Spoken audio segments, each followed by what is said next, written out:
오늘 말씀을 준비하면서 사람이 무엇으로 살까? 또 하나님은 어떤 사람에게 눈길을 주고 계실까? 어려운 말로 주목하실까? 그런 생각을 하게 하셨습니다. 이 세상 살아가다 보면 만나고 헤어지고 또 만나고 헤어지고 하는데 그 만남과 헤어짐 속에서 남는 것은 무엇일까? 오늘 저와 여러분들이 이 세상 살아가는 동안 만나게 하나님께서 해주셨는데 우리의 만남 속에서도 만남은 영원할 수 없거든요. 이 세상에 살고 있는 사람은 어느 정도 정해진 시간 살다가 이 땅을 떠나게 되어 있기 때문에 사는 동안에 만나고 헤어지는 일들이 수없이 일어나는데 그 만남과 헤어짐 속에서 남는 건 무엇일까? 하나님은 우리에게 말씀을 강조하고 있습니다. 그리고 다른 성경에 보면 우리의 삶을 통해서 그리스도의 향기가 남아야 된다고, 그리스도의 향기가 나야 된다고 말씀하고 있습니다. 세상 사람들도 세상을 살아가면서 그 사람에게서 풍기는 인격이 있고 그 사람에게서 느낄 수 있는 어떤 힘과 능력이 있습니다. 오늘 하나님께서는 모세를 통해서 이스라엘 백성들에게 말씀하세요. 너희가 하나님을 떠나지 말고 하나님의 말씀을 지켜 행하라고 말씀해주고 있습니다. 이것은 명령이라고 모세는 이야기하고 있습니다. 1절에 보면 내가 오늘 명하는 모든 명령을 너희는 지켜 행하라. 그리하면 너희가 살고 번성하고 여호와께서 너희 조상에게 맹세하신 땅에 들어가서 그것을 차지하게 하리라 라고 말씀하고 있습니다. 이 땅은 가나안 땅을 이야기하죠. 오늘 모세가 이 신명기 8장 말씀을 선포하는 장소는 가나안 땅에 들어가기 직전에 이스라엘 백성들에게 말씀을 하고 계신 겁니다. 이 가나안 땅에 들어갈 사람들이 어떤 사람들인가 한번 우리가 잠깐 살펴보아야 되는데요. 이스라엘 사람들이 애굽에서 종살이를 하다가 모세의 인도함을 받아서 애굽을 나왔습니다. 그것은 모세 개인의 뜻이 아니었고 하나님의 계획과 뜻이었습니다.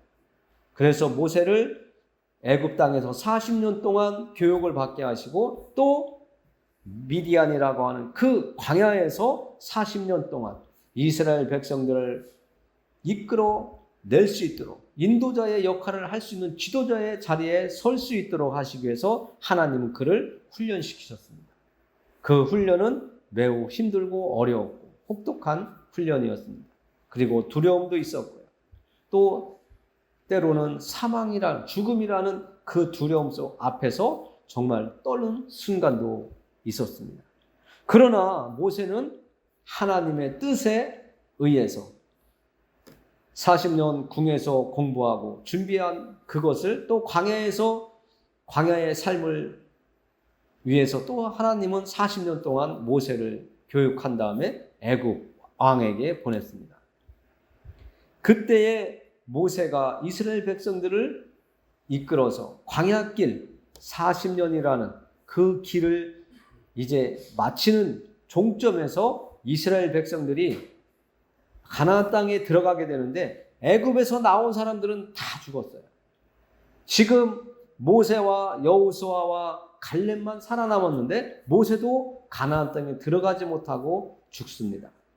가나안 땅에 들어간 사람들은 여호수아와 갈렙 그리고 광야 생활을 하면서 태어난 사람들이 들어가게 되어 있습니다. 그것이 하나님의 뜻이었어요.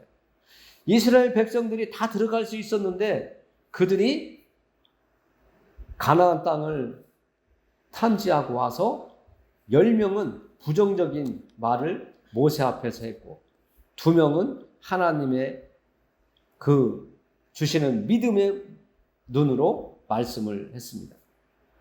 그래서 오늘 순종하는 자에게는 하나님의 말씀을 믿고 순종하는 자에게는 가나안 땅을 보장해 주셨지만 부정적인 말을 한 그 애굽에서 나온 사람들은 다 광야에서 죽었습니다.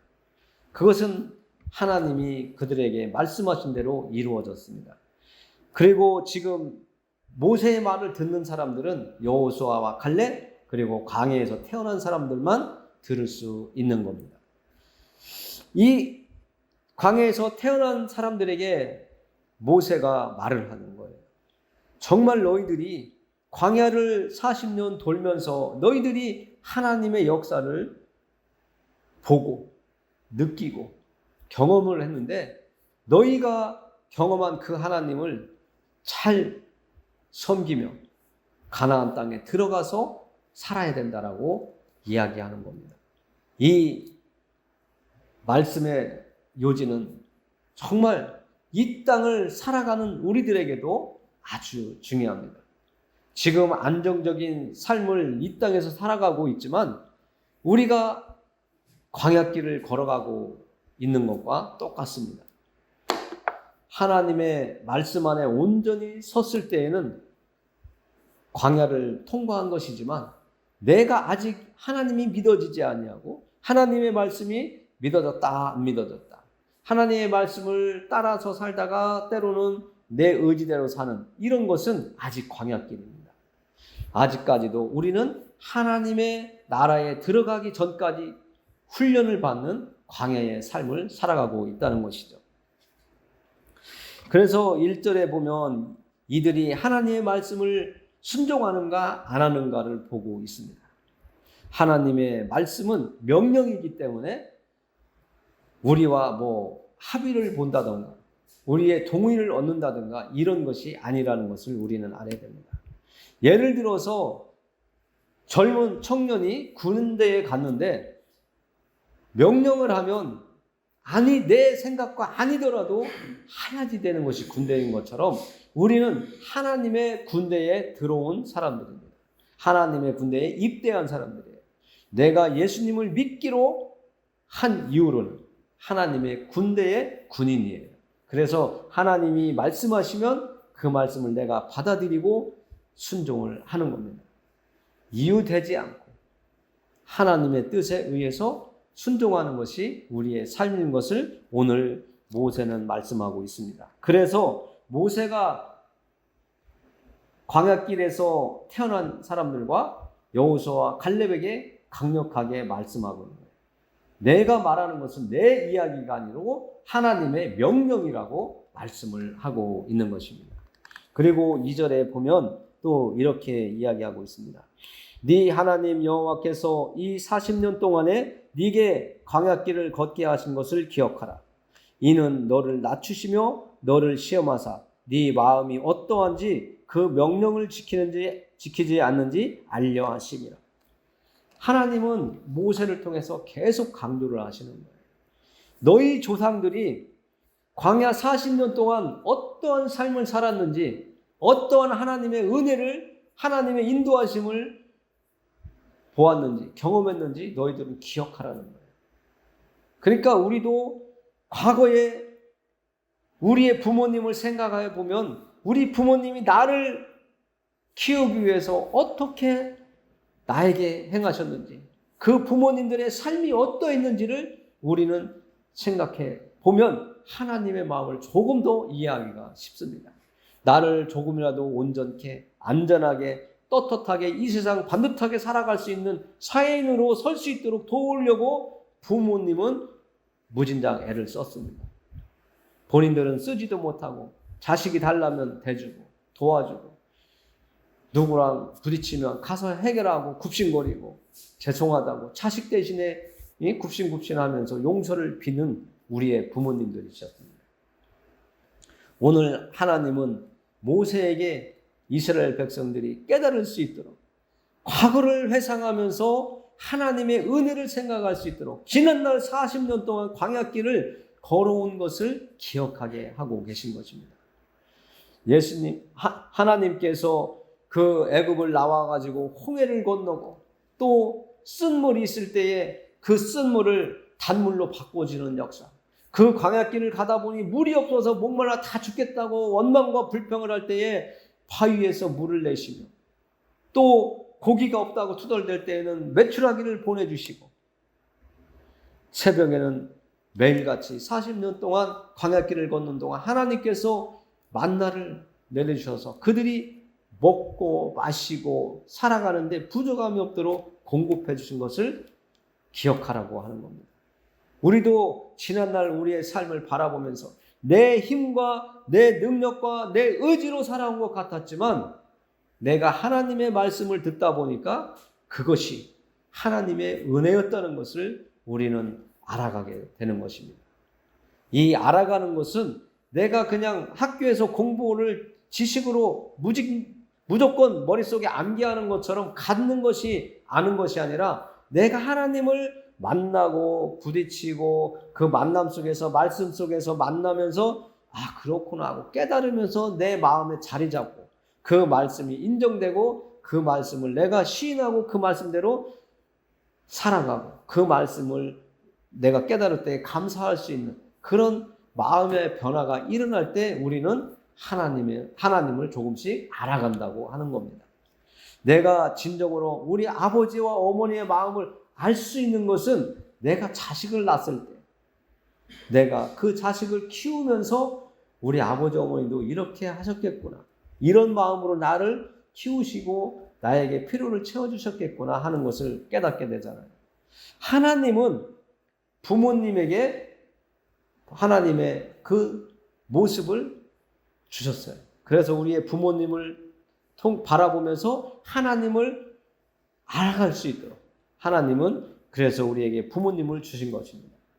그래서 오늘 2절에서 40년 동안 하나님 아버지께서 이스라엘 백성들을 먹이시고 입히셨던 것을 기억하게 하시고, 하나님이 이스라엘 백성들을 내가 기르는 양이라고, 나는 목자요 너희는 양이라고 표현했던 것이, 이 말씀을 생각해 보면 깨달기가 또 우리가 쉽습니다. 그리고 2절에서 우리가 더 깊이 깨달을 것은, 이는 너를 낮추시며 40년 동안 광야길을 걷게 하신 이유는, 이는 너를 낮추시며 너를 시험하사 네 마음이 어떠한지 그 명령을 지키는지 지키지 않는지 알려 하심이라고 하나님은 지금 모세를 통해서 말씀하고 계십니다. 광야길을 걷는 것, 우리가 이 땅을 살아가는데 예수님을 믿고 영접하고 하나님의 말씀을 알게 하셨는데 그 말씀대로 우리가 살아가는지 안 살아가는지 하나님 지금도 우리를 시험하시고 계시고, 그 말씀대로 순종하는지 안 하는지 우리를 낮추시기 위해서 이 땅에서 갈등을 하게도 하시고, 이건 아닌데 내가 전에 하던 대로 살던 대로 사는 게 더 좋을 것 같은데 하는 그런 갈등을 겪게 하신다는 거예요. 그러나 그 갈등 속에서 되돌아가면 옛사람의 모습으로 가는 것이지만, 하나님의 말씀대로 내가 선택하고 나간다면 그 사람은 새 사람이 되는 것이죠. 옛사람을 벗어버리고 새 사람이 되어서 하나님의 자녀로, 하나님의 백성으로 이 땅을 살아가는 사람이 되었다는 것을 말하고 있는 것입니다. 우리는 과거로 돌아가서 옛사람의 모습으로 가는 것은 내가 내 힘으로, 내 의지로 살아왔다라고 하는 것과 똑같은 그 모습을 나타내고 있는 것입니다.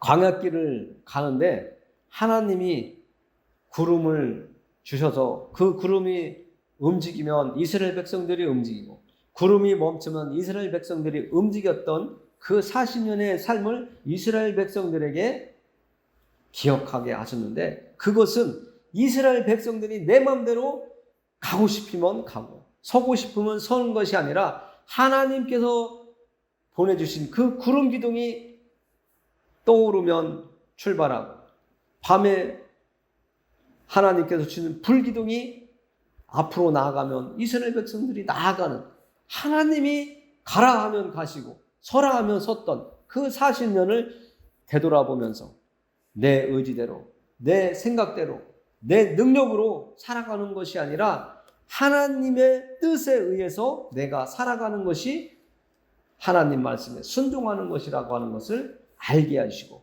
나를 하나님의 말씀대로 살아갈 수 있도록 낮추시는 그 일을 지금 우리에게 하고 행하시고 있다는 것을 알아야 되는 겁니다. 그러니까 이 40년 동안 이스라엘 백성들은 하나님께 교육을 받은 거예요.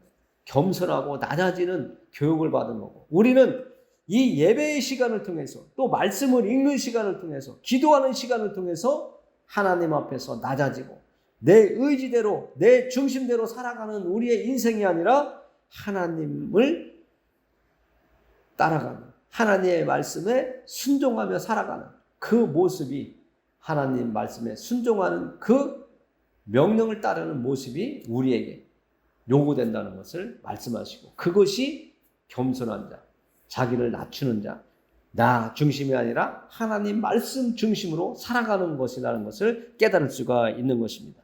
그래서 3절에서 이렇게 말씀하세요. 너를 낮추시며 너를 줄이게 하시며 또 너도 알지 못하며 네 조상들도 알지 못하던 만나를 네게 먹이신 것은 사람이 떡으로만 사는 것이 아니요 하나님의 입에서 나오는 모든 말씀으로 사는 줄을 네가 알게 하려 하심이니라 라고 말씀을 하고 계신 것입니다.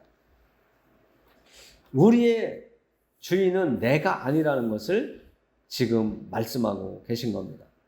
하나님이 주시는 것을 먹고 사는 사람, 하나님 아버지께서 공급해 주시는 것을 내가 받아서 살아갈 때에 그가 온전한 삶을 살아갈 수 있다는 것을 말씀해 주고 있는 것입니다. 이 세상은 광야입니다. 이 세상을 떠나서 하나님 앞에 나아가는 그 천국이 이스라엘 백성들이 가나안 땅에 들어가는 것과 같은 현상입니다. 지금 이스라엘 백성들이 40년 동안 광야길을 걸은 그 삶이 우리가 이 땅에 태어나서 죽기까지, 숨이 끊어지는 그날까지 살아가는 것을 광야의 삶이라고 생각하시면 여러분들이 이해하기가 쉽습니다. 그 살아있는 동안 우리가 숨이 멈춘 영과 육이 분리되는 그 시간까지 이 땅을 살아가는 그 광야의 삶 속에서 우리는 내 의지대로가 아니라 하나님의 입에서 나오는 말씀을 먹으면서 살아가야 우리의 영혼이 살고 우리의 육신이 형통한 길을 갈 수 있다라는 것을 말씀해주고 있습니다. 하나님께서는 우리에게 우리의 살 길을 열어주시는 분입니다. 그래서 9절과 10절에도 보면 네가 먹을 것에 모자람이 없고 네게 아무 부족함이 없는 땅이며 그 땅의 돌은 철이요 산에서는 동을 캘 것이라. 네가 먹어서 배부르고 네 하나님 여호와께서 옥토를 네게 주셨으므로 말미암아 그를 찬송하리라. 하나님은 우리에게 현재 살아가는 동안 땅을 주셨고 또 나라를 주셨습니다. 사람들이 살 수 있는 육지를 주셨어요. 바다에서는 생선을 잡아서 먹게 하셨고 육지에서는 농사를 지으며 하나님께서 살아가게 하셨습니다.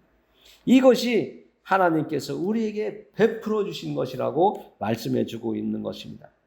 그것을 통해서 우리가 먹고 배부르고 하나님 앞에서 하나님께 감사하며 찬양할 수 있는 그러한 제목이 되도록 해 주셨다라고 말씀하고 있습니다.